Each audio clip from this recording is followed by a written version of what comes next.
The assassination of Julius Caesar in 44 BCE was intended to save the Roman Republic from dictatorship.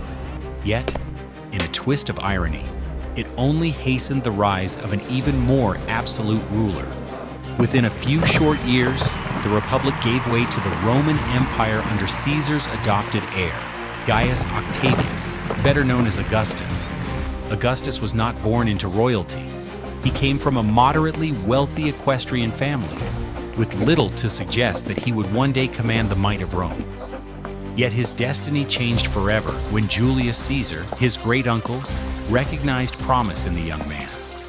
At just 15, Octavian was drawn into Caesar's orbit, receiving mentorship, political grooming, and even a place beside him on military campaigns. Caesar saw in Octavian a quiet intelligence, patience, and ambition that mirrored his own. When Caesar was struck down by the daggers of the conspirators in the theater of Pompey, the Republic fell into chaos.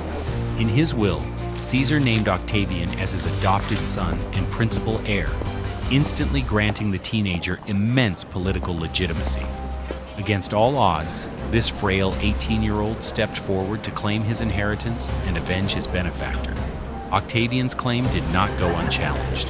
The Republic's politics became a storm of rival factions. Chief among his opponents was Mark Antony, one of Caesar's most trusted generals and a man of immense charisma and military prowess. Antony saw Octavian as a mere boy, unworthy of the legacy of Caesar. Yet Octavian proved more cunning than anyone anticipated. With the Senate's cautious support, he maneuvered himself into power, portraying himself as the defender of Roman tradition and the avenger of Caesar's murder. The ensuing power struggle culminated in a fragile alliance known as the Second Triumvirate, formed between Octavian, Mark Antony, and Marcus Lepidus. Together they hunted down the assassins of Caesar, defeating Brutus and Cassius at the Battle of Philippi in 42 BCE. But once their common enemies were gone, the alliance unraveled. Ambition, jealousy, and personal rivalries turned former allies into bitter adversaries.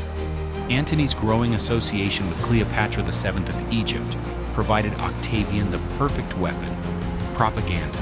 He painted Antony as a traitor, seduced by the luxuries and corruption of the East, while he himself stood as the virtuous defender of Rome's moral core. This masterful manipulation of public opinion led to a final confrontation. In 31 BCE, at the Battle of Actium, Octavian's fleet, under the command of his admiral Agrippa, decisively defeated the combined forces of Antony and Cleopatra. Their subsequent suicides left Octavian the undisputed master of Rome. In 27 BCE, he took the title Augustus, meaning the revered one. With that, the Republic quietly died, replaced by the Roman Empire. Augustus became the first emperor of Rome, ruling for more than 4 decades, bringing stability, prosperity, and order to a state long torn by civil war. The men who killed Julius Caesar sought to preserve the Republic from tyranny. Instead, their act unleashed a chain of events that created the most enduring empire in history, and a ruler whose power eclipsed even that of the man they murdered.